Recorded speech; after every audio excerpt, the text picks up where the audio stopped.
Hi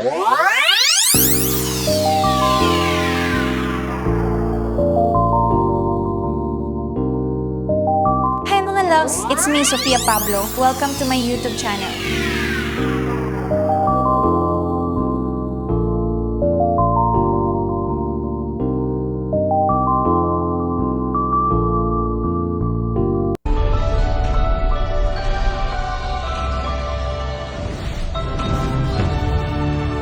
At pinakamainit na balita ngayong Sabado. Hulikam, rider na inakalang na aksidente. Pinagbabaril pala ng riding in tandem. Ang latest ay ikalimang araw ng paghahain ng Certificates of Candidacy para sa eleksyon 2025. Sa gitna ng gulo sa Lebanon, ilang Pinoy na gustong takasan ng hidwaan. Hirap sa pag-uwi, paggamit ng military plane para ilikas sa mga Pinoy. Hindi raw option ayon sa DFA. Mga amag na problema tuwing tag-ulan. Paano nga ba malulutas? Kuya Kim, ano na?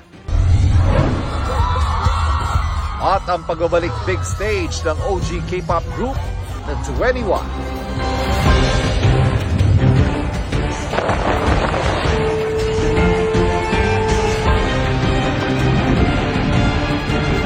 Nakatuto kami.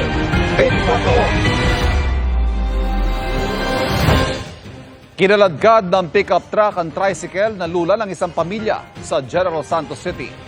Dead on the spot ang isa habang sugatan ng 4 pang sakay nito. Hindi na raw maghahablang pamilya. Handa naman ang driver na sagutin ang gastusin nila. Pero ayon sa pulisya, posible pa rin may kaharaping paglabag ang driver dahil sa pagtakas niya mula sa insidente. Sa Talisay City sa Cebu, nauwi rin sa disgrasya ang pagtawid naman sa kalsada ng isang aso. Naiwasan na ilang motorista ang aso pero hindi nakailag ang isang motorsiklo.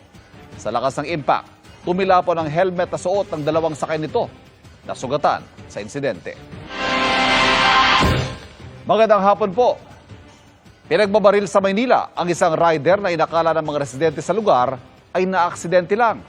Ang 2 salarin sakay rin ng motorsiklo na may thermal bag ng food delivery service. Nakatutok si Jomer Apresto. Mga kapuso, 81 days na lang, Pasko na. At yan ang mga balita ngayong Sabado para sa mas malaking misyon at mas malawak na paglilingkod sa bayan. Ako po si Ivan Mayrina mula sa GMA Integrated News, ang News Authority ng Pilipino. Nakatutok kami 24 oras.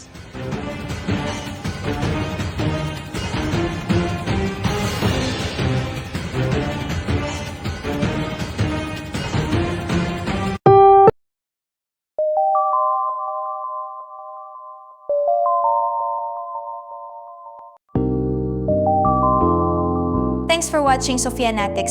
Huwag kalimutang mag-subscribe sa aking YouTube channel at i-follow niyo ako sa aking social media accounts tulad ng Facebook, X na dating Twitter, Instagram at TikTok.